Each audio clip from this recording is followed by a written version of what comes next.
नमस्कार बच्चों, स्वागत है आपका अपने YouTube चैनल हरियाणा सेंट्रल पर। देखिए भाई, भ्रष्टाचार रुकने का नाम नहीं ले रहा है। बहुत बड़ा मामला सामने आया है। CRSU है आपकी चौधरी रणबीर सिंह विश्वविद्यालय, वहाँ पर आपका कुलपति, पूर्व रजिस्ट्रार समेत सिक्योरिटी कमेटी सदस्य पर मुकदमा दर्ज होगा। असिस्टेंट प्रोफेसर की भर्तियों में उन्होंने गड़बड़ की है। मतलब लगाने थे कोई जेन्युइन बंदे, लगा दिए कुछ और बंदे। इनमें आपके किस किस भर्ती पे ये हुआ है देखिए। 2 पद थे आपके चालक के, क्लर्क कम डाटा एंट्री ऑपरेटर के 3 पद, एसोसिएट प्रोफेसर इकोनॉमिक्स के 2 पद, एसोसिएट फिजिकल एजुकेशन के 2 पद, एसोसिएट प्रोफेसर फिजिक्स के 2 पद, असिस्टेंट प्रोफेसर फिजिकल एजुकेशन 4 पद, असिस्टेंट प्रोफेसर फिजिक्स के 2 पद, असिस्टेंट प्रोफेसर के 9 पद भर्ती हुई थी। और इन्होंने बड़े लेवल पे भ्रष्टाचार किया है, बड़े लेवल पे। तो और इसमें आप देखिए कौन कौन है इस मामले में।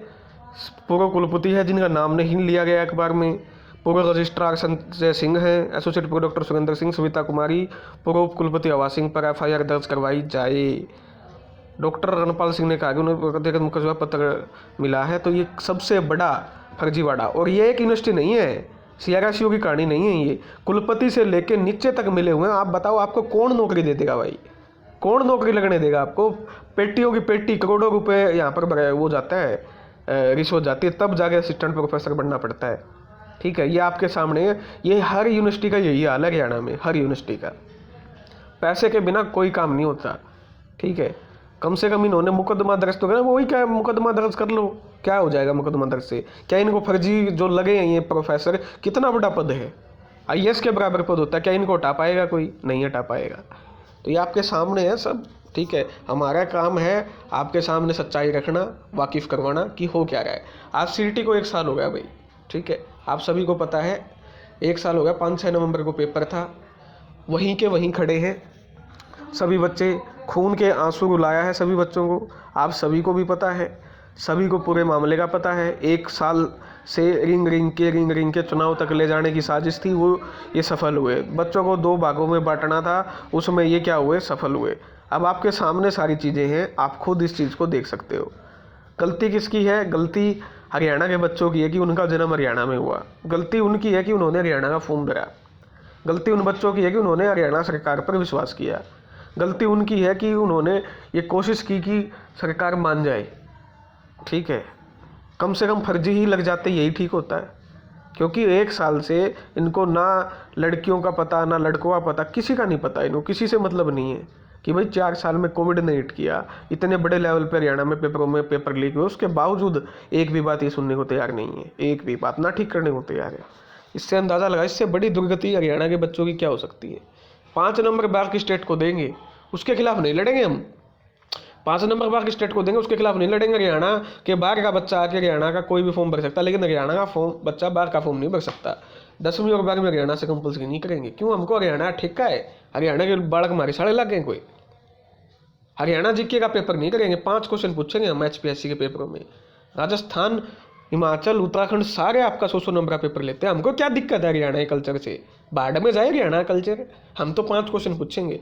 HCS लगाएंगे हरियाणा में, हरियाणा के कल्चर के 5 क्वेश्चन पूछेंगे। बताओ, HCS हरियाणा के कल्चर का उसको पता ही नहीं है, कैसे वो हरियाणा में आगे बढ़ाएगा? हरियाणा को 5 नंबर पूछने का काम करते हैं। कम से कम 100 नंबर का पेपर होगा, उस बहाने वो पूरे हरियाणा को तो जानेंगे।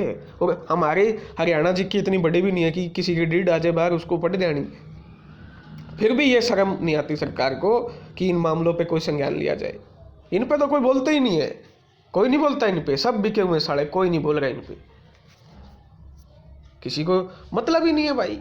हो क्या रहा है हरियाणा में, मतलब ही नहीं है। 15 साल डोमिसाइल की लिमिट थी, वो घटा के 5 साल कर दी आपकी। हरियाणा की 57% पॉपुलेशन आपकी 180 से कम है। कौन है ये पॉपुलेशन? कहाँ से आई है ये पॉपुलेशन? ये पॉपुलेशन यहाँ से आई है, हरियाणा की पॉपुलेशन नहीं है ये। बताओ, इसका जवाब कौन मांग रहा है सरकार पे? सरकार जवाब देने से तो, लेकिन कम से कम जिसका जमीर जिंदा है वो ये सवाल तो खड़े करेगा।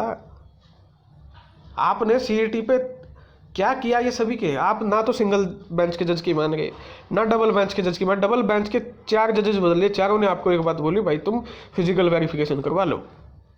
बोले ना फिजिकल वेरिफिकेशन कौन बोला? तो इन सारा ने बाड़का ने बैठा लो, मामला खत्म करो, रफा दफा करो।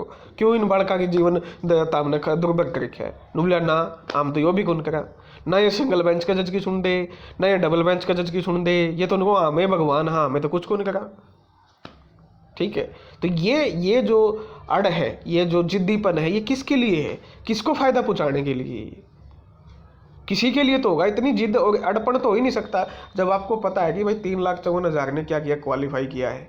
मेंस के फॉर्म भरवाए थे आपने, 3,20,000 ने फॉर्म भरे हैं, आपके नंबर क्लेम किए हैं 2,11,000 ने, और प्रेफरेंस जो नौकरी चाहते हैं वो भरी है 1,70,000 के करीब। सारा डाटा इनके पास है, क्वालिफिकेशन वाइज डाटा इनके पास है। जब आपको पता है कि 2,11,000 ने 5 नंबर क्लेम किए थे, उनमें से 1,00,000 बच्चे ऐसे हैं जिन्होंने अपने नंबर प्रेफरेंस ही नहीं भरी, प्रेफरेंस ही नहीं भरी भाई उन्होंने। और 56-57 के बच्चे ऐसे जो एग्जाम दिया उन्होंने भी प्रेफरेंस नहीं भरी, क्योंकि वो फर्जी बच्चे थे, डर में उन्होंने प्रेफरेंस ही नहीं भरी। और अब यहाँ पर 1,70,000 में जो नौकरी चाहते हैं जिन्होंने प्रेफरेंस भरी है, उनमें से कम 80-90,000 ही बच्चे बचे हुए हैं जो 5 नंबर क्लेम करते हैं। और 80-90,000 की इनसे वेरिफिकेशन नहीं होती। पूरा अगस्त निकाल दिया, पूरा सितंबर निकाल दिया, पूरा अक्टूबर निकाल दिया, और अब पूरा नवंबर चला जाएगा, पूरा दिसंबर चला जाएगा। क्योंकि इनको मतलब ही नहीं है कि गरीब के बच्चे को और किसी जेन्युइन बच्चे को नौकरी दे दें हम, मतलब नहीं है इनको ना इस चीज़ से फर्क पड़ता है कि भाई हमने 10-12 गुना लिए हुए हैं कोर्ट में, वो केस भी डिसमिस नहीं होगा इनसे, सर्विसेज ये पूरी करते नहीं है। 25 कैटेगरी की अलग अलग क्वालिफिकेशन है, अलग अलग कट ऑफ लगानी पड़ेगी। 4 कैटेगरी कट ऑफ लगा के अलग लगा दी, 25 कैटेगरी कट ऑफ अलग अलग लगाई नहीं, वो मामला ये ठीक नहीं करेंगे। ESM DSM का सेंटर में अलग रूल है, और भाई साहबों ने पॉलिसी गलत बना रखी है ESM की, वो ठीक नहीं करेंगे हम। वो DSM वालों ने केस ठोक रखा है, हम कुछ नहीं करेंगे।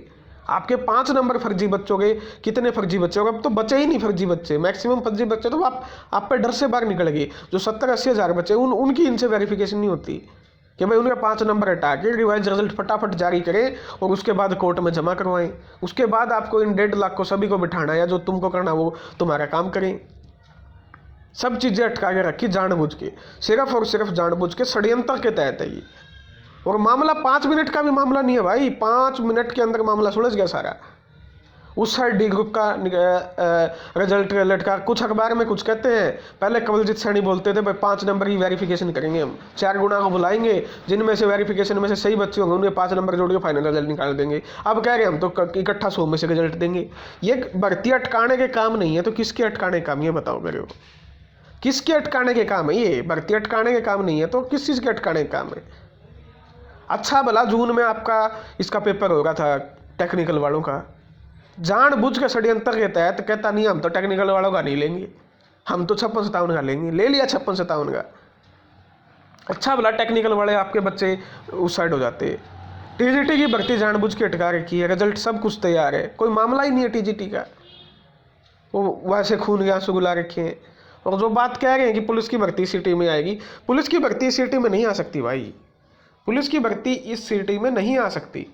CET को 1 साल हो गया, खट्टर साहब ने कहा था, और पॉलिसी में लिखा हुआ है कि 1 साल में 2 CET होंगे। वो 2 CET इसलिए होंगे जो पहले CET में आपके कम बच्चे मतलब कम स्कोर किया, या जो +2 पास नहीं थे उस टाइम, वो अगले CET में फॉर्म भर पाएँ, या जिनकी ग्रेजुएशन नहीं थी वो फॉर्म भर पाएँ। अब अगर ये पुलिस की भर्ती इसी CET पे करेंगे तो 1 साल में लाखों बच्चे +2 पास हो गए हरियाणा के, लाखों बच्चे हरियाणा के ग्रेजुएट हो गए हैं, तो वो तो फॉर्म ही नहीं भर पाएंगे पुलिस का ना, क्योंकि उन्होंने CET तो इन्होंने लिया नहीं दूसरा। अगर CET दूसरा लिया होता तो आप दूसरे CET में भर्ती निकालनी थी, लेकिन इन्होंने ऐसा नहीं किया। तो पुलिस की भर्ती आपकी CET में नहीं आ सकती, चाहे ऊंचा कूद लो, चाहे नीचा कूद लो, चाहे नूना टक्कर मार लो, चाहे नूना टक्कर मार लो, क्योंकि आपको नए बच्चे ऐड करने पड़ेंगे, जिन नए बच्चों की 1 साल में +2 हुई है, ग्रेजुएशन हुई है, ठीक है, इसलिए ये आपकी इसमें नहीं आ सकती, ठीक है। और रही बात D ग्रुप की, D ग्रुप का मैंने पहले भी बता दिया है, मुख्यमंत्री साहब को छोड़ के, उनका पल्लू छोड़ के चेयरमैन साहब को आगे आना चाहिए। वो किस पोजीशन पे वो भूल चुके हैं, उनको पता ही नहीं है कि इसका महत्व क्या है चेयरमैनी का। आके आपको बताना चाहिए कि भाई हाँ मेरे को ये इरादा है, मेरे को ये करना है। भाई सलाह मांग लो तुम बच्चे तुमसे मिलने जाते हो, वहाँ जाके बोल देता मेरे हाथ में कुछ को नहीं। अरे फिर तू क्यों चेयरमैनी के पद पर, छोड़ दे भाई चेयरमैनी के पद में, जब तेरे हाथ में कुछ नहीं, तू संवैधानिक निगाहें होते हुए ये बोल रहा है कि मेरे हाथ में कुछ नहीं। आके चेयरमैन ने बोला चाहिए भाई ये सोल्यूशन है, बातचीत करके समाधान निकाल इन चीज़ों का। समाधान 5 मिनट का समाधान है, कोर्ट की डायरेक्शन पे एक नोटिस निकाला, भाई हम वेरिफिकेशन नहीं करवा सकते, हम सभी बच्चों का एग्जाम में बिठा रहे हैं, बात खत्म। सब के सब राज्य हैं उसमें, और आपके सारे 64 ग्रुप के धड़ाधड़ 15-15 दिन में एक पेपर लो, मार्च तक चलेंगे ये। आपका भी बेनिफिट है, बड़का का भी बेनिफिट है। और ये गुड़ गोबर है, करना है दिमाग का दही करना है, कितना ही करेगा को अड़े रहो तो हमें अड़े रहोगे, क्योंकि बच्चा के पास इतने जब जाबर सबूत है, जाबड़, तुम उन बच्चों का कुछ कर नहीं सकते। वो यहाँ डबल बेंच में तुम अड़ाए रखो, वो सुप्रीम कोर्ट में जाएंगे। तो इन चीज़ का समाधान नहीं, इसका एक ही समाधान है, सभी बच्चों को एग्जाम में बिठाओ, जो ये तुम्हारी छोटी छोटी गलतियां हैं जो 10 दिन की भी में ठीक हो जाएंगी, इनको ठीक करो और अपने भर्ती को आगे बढ़ाओ। ठीक है, तो हरियाणा सेंट्रल का एक मात्र यही उद्देश्य है कि मेरे भाई बहन जो 5 साल में जिनको खून के आंसू रुलाया है, वो हर एक बच्चा लास्ट बच्चा एग्जाम में बैठे, तब तक हर वक्त हर बार आपकी हरियाणा सेंट्रल आवाज़ उठाएगा। बाकियों का ज़मीर जिंदा है तो उनसे भी गुजारिश है कि आवाज़ उठाए, नहीं जिंदा है तो ये आपको देखना है कि आपकी कौन आवाज़ उठाता है, कौन आपको दोगलापन करता है आपके साथ। मेरी तो यही मांग है हरियाणा सेंट्रल की कि हर एक बच्चा एग्जाम में बैठे, और हमेशा रहेगी जब तक ये मामला सुलझ नहीं जाता। धन्यवाद। जय हरियाणा, जय भारत।